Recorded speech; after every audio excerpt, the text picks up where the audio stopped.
I laughed. I may have a million every month, this shit just getting greater. Told Brody manifestation can't fuck with prayer. Can't have my son around everybody, I want him safer if he... Also shots fired into an SUV, killing the manager and family member of a popular Detroit rapper. Off the top tonight at 11, investigators trying to determine if rapper T. Grizzly was actually the intended target. He was with his aunt when those shots were fired on Detroit's east side. Jermont Terry is live tonight. Jermont, was the rapper hurt at all? Kimberly, tonight we know the Detroit rapper was one of 3 people inside that car when the shots went off. Now, in that shooting, the rapper's aunt died, but he was not injured.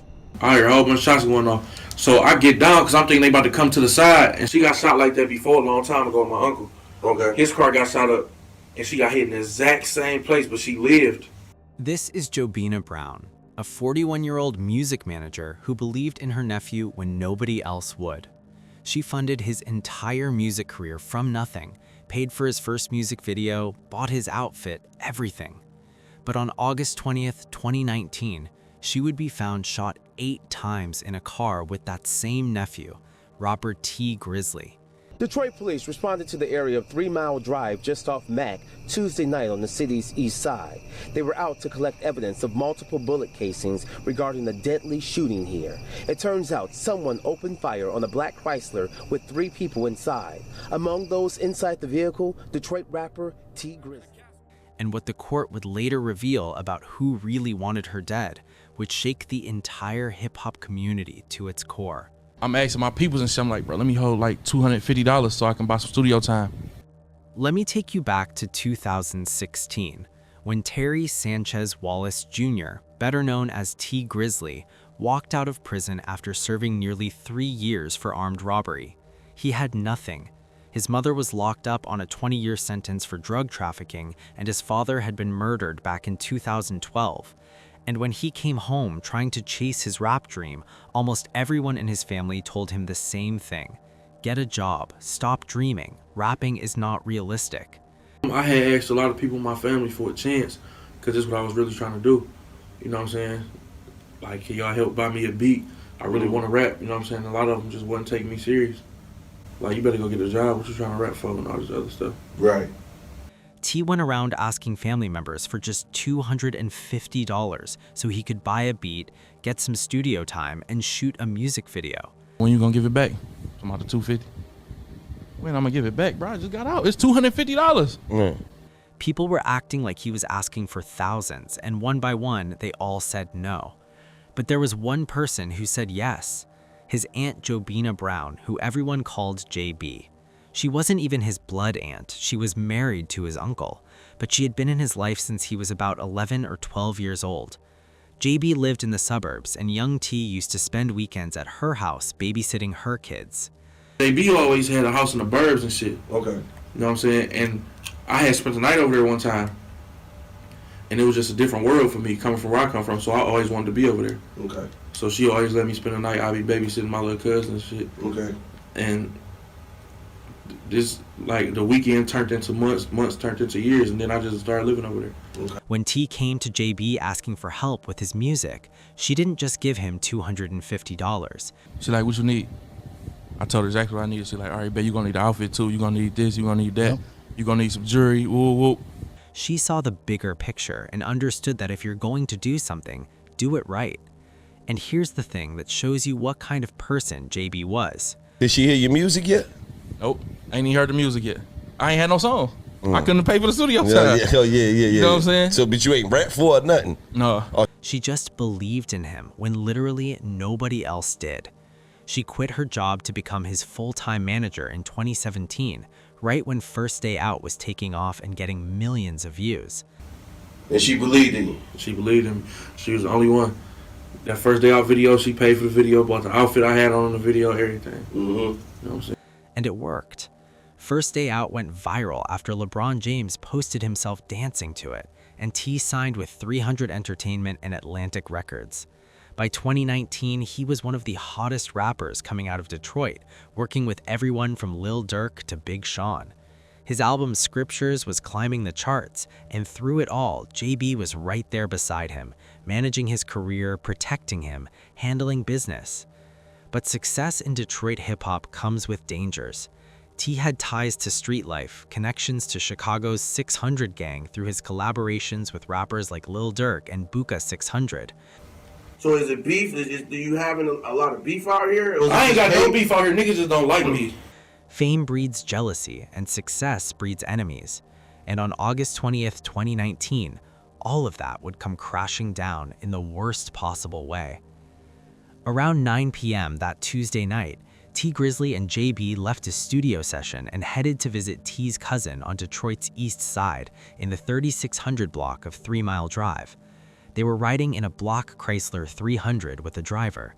It was a neighborhood T knew well, but that night, something felt different. The night everything happened, man. Can you kind of go over that night with us? I know y'all was at the studio. I seen you on your Instagram, on your Instagram. Yeah, so we was at the studio with Guapo and Jay Swan or whatever. And I'm going over my cousin's house, my older cousin. Mm-hmm. He was real close with my pops, just like my pops' brother. Mm-hmm. And I always try to, you know what I'm saying, show him some love because that's another wound we really ain't healed from. Okay. You know what I'm saying? So I went over there and I was telling her, like, come in the house. And she like, no, I don't want to go in. I'm begging her to come in the house. Mm-hmm. When they pulled up to the house, T wanted JB to come inside with him. Because JB was kind of like funny acting about dirty houses. Okay. And stuff like that. The house wasn't even dirty, but to her, she just a clean, real clean person. Okay. It's like, no, I don't want to go in them people's house. I don't want to sit on their furniture and all that stuff in there. But JB had this thing about cleanliness, so JB stayed in the back seat of the car while T went to knock on his cousin's door. The driver had stepped out of the vehicle, and that's when everything went wrong. As soon as I see my auntie, mm-hmm. She about to open the door, I hear a whole bunch of shots going off. You know what I'm saying? Behind you? Behind me. I hear a whole bunch of shots going off. T dropped to the ground inside the house, thinking the shooters were coming for him next. His cousin ran out with a gun, and they rushed to the street to see what happened. When they got outside, the driver was gone. He had run to nearby Buckingham and Luck streets, but there were no other cars on the street. Police don't know if the rapper was the intended target or not, but what's clear, his aunt, who worked as his manager, along with another young man, were all in that car Tuesday night, and that's when someone intentionally shot the vehicle, killing the 41-year-old manager. We don't know if anything was stolen or if this was an attempted robbery, but police say the rapper and friends were in the area to visit someone.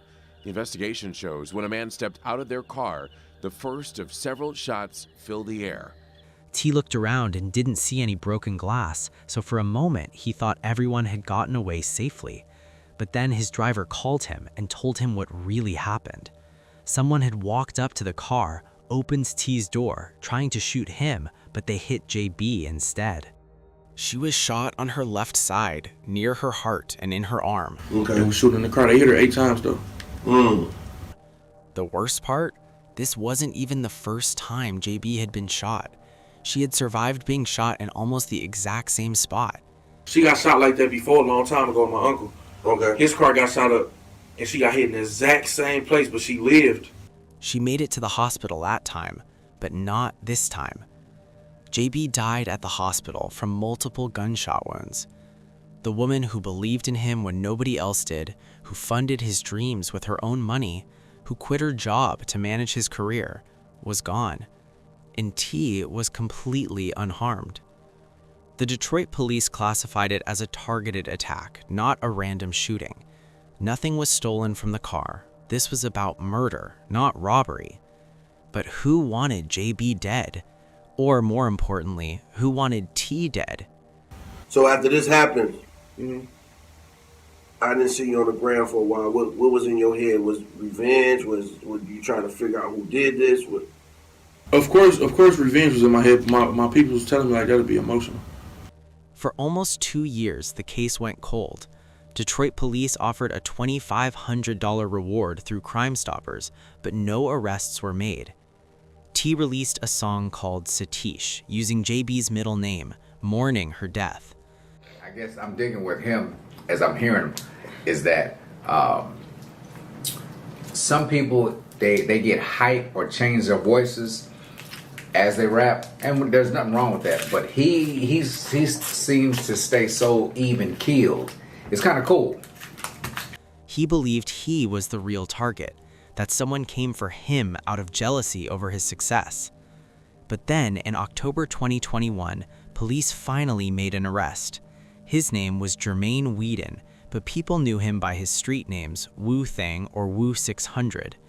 He was from Chicago, affiliated with the 600 gang, the same crew connected to rappers like Buka 600 and 600 Breezy. And here's where it gets complicated. Weeden wasn't just some random gang member. He had grown up with Buka 600, who was close friends with T Grizzly, and Buka had even been a groomsman at T's wedding in 2023. T and Buka had collaborated on music together. They wore 600 chains together and were in the same circle. So why would someone from that circle kill T's aunt? That's the question that launched 1,000 conspiracy theories online. The evidence against Weeden was strong but circumstantial. Police found that his cell phone pinged near the crime scene for almost 2 hours before the shooting happened. That suggests he was watching, waiting, planning. They also linked him to a stolen blue Nissan Versa that matched descriptions of the getaway car. We don't know if anything was stolen or if this was an attempted robbery, but police say the rapper and friends were in the area to visit someone. The investigation shows when a man stepped out of their car, the first of several shots filled the air. We don't know if the rapper was still inside the car when those shots rang out or not. But the most damning evidence? In October 2019, just 2 months after JB's murder, Weeden was arrested in Chicago on an unrelated charge. Police found a .40 caliber Glock 23 on him. When they ran ballistics tests through the national database, that gun matched the shell casings found at JB's murder scene. Weeden was charged with first-degree premeditated murder and multiple weapons charges. His trial finally started in July 2025, almost 6 years after JB's death, and that's when things got really messy. T Grizzly showed up to testify, but when prosecutors started asking him questions about his lyrics, his tattoos, his past arrests, trying to establish gang connections and motive, T did something that shocked a lot of people.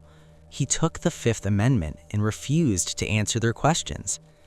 Why would he do that? Some people online immediately said it meant he was guilty, that he had ordered the hit himself. Wild rumors started spreading that T and JB had been in a secret romantic relationship, that she was pregnant with his baby, that he wanted her dead to cover it up. But those pregnancy rumors were completely debunked by the autopsy report, confirming that JB was not pregnant. Other rumors claimed T wanted out of his management contract with JB, or that there was some kind of business dispute. But none of that made sense when you looked at the facts. JB had supported T from day one, and after her death, he released emotional tributes to her. He offered a $1 million bounty for information about her killers. That doesn't seem like the behavior of someone who wanted her dead. The defense argued that Weeden couldn't have done it because just 2 weeks before JB's murder, he himself had been shot and was recovering from injuries. They said he was physically incapable of carrying out the attack. After 9 days of testimony, the jury couldn't reach a verdict. The trial ended in a hung jury in late July or early August 2025. As of today, no retrial date has been set and the case remains open. Jermaine Weeden walks free on bond and JB's family still has no justice. So what really happened that night?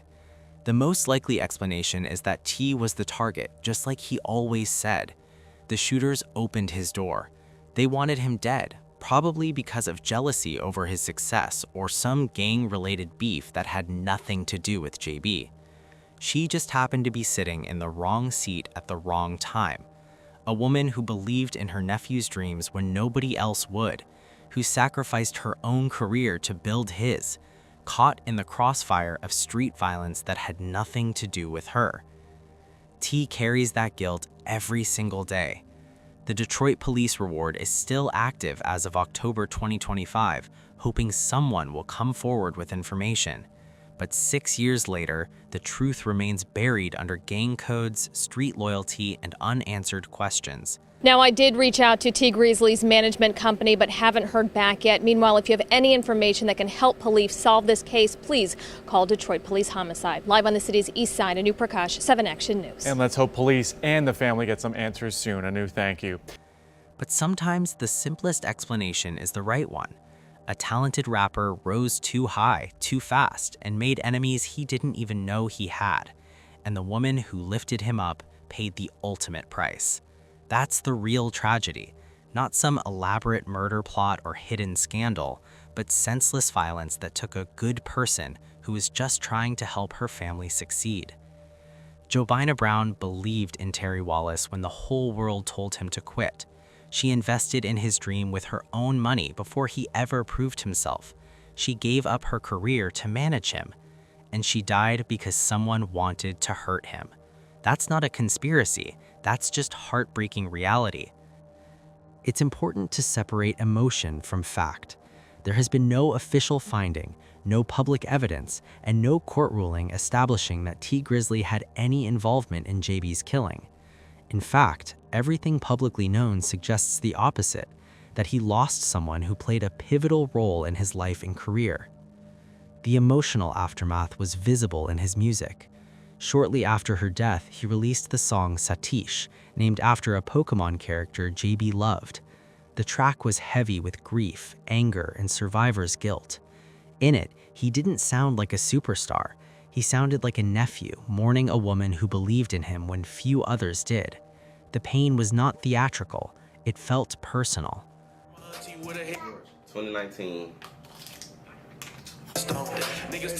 Her middle name is Sadie. Yeah. Just do like they smart as me, but they ain't take your heart from you, they took my heart from me. I got one less person that wanted more from me, ready to kill whoever played with me or shorted me. Let's say I missed that. Oh my gosh, that's so rich. I got one less person that wanted more from me. Survivor's guilt is complex. Imagine stepping out of a vehicle moments before gunfire erupts and the person who stays inside loses their life. Even if you were the intended target, even if you had no control over what happened, the question lingers, if I had stayed in the car, would things be different? That kind of mental weight doesn't disappear with fame or money. It follows you. As time passed, parts of the legal process unfolded, including proceedings involving suspects connected to the shooting. At one stage, reports indicated that a jury was unable to reach a unanimous verdict, resulting in a hung jury. The case did not end with a clean resolution. As of the latest updates, no final closure has fully satisfied the public demand for justice. For JB's family, the absence of definitive answers prolongs the pain. So what really happened that night? One explanation is the most straightforward. T. Grizzly's rapid success created enemies he may not have even known he had. In cities where street loyalty runs deep and reputations matter, visibility can attract resentment. If he was the target, then JB died because she was seated in the wrong place at the wrong time, not because she was involved, not because she was part of any conflict, but because she was supporting her nephew's dream. Another possibility is that the motive was more personal and less public, a dispute or grudge unrelated to music industry narratives. Without a definitive court conclusion, speculation remains just that, speculation. But here is what is not speculation. Jobina Brown believed in Terry Wallace when many others doubted him. She reportedly invested her own resources before he ever proved himself commercially. She stepped into management not for fame, but for family. She stood beside him during his transformation from a formerly incarcerated young man into a nationally recognized artist. And she lost her life in an act of gun violence that had nothing to do with her own ambitions. Police don't know if the rapper was the intended target or not, but what's clear, his aunt, who worked as his manager, along with another young man, were all in the vehicle Tuesday night. That's when someone intentionally shot the vehicle, killing the 41-year-old manager. Sometimes the simplest explanation is also the most painful one. A talented rapper rose quickly, became highly visible, and violence followed. Not because of some elaborate hidden plot, not because of a cinematic conspiracy, but because real-world street conflicts can have devastating consequences. The tragedy is not just that a life was taken, it's that a woman who dedicated herself to lifting someone else up paid the ultimate price. Fame did not protect them, Success did not shield them, and years later, the emotional scar remains part of T. Grizzly's story. What do you think really happened that night? Was T the intended target? Was this a tragic case of misplaced violence? Or is there more beneath the surface that the public still doesn't see? Let me know your thoughts in the comments. And if you want more deep dives into stories where music, fame, and real life intersect, click on one of the videos on your screen. I'll see you in the next one.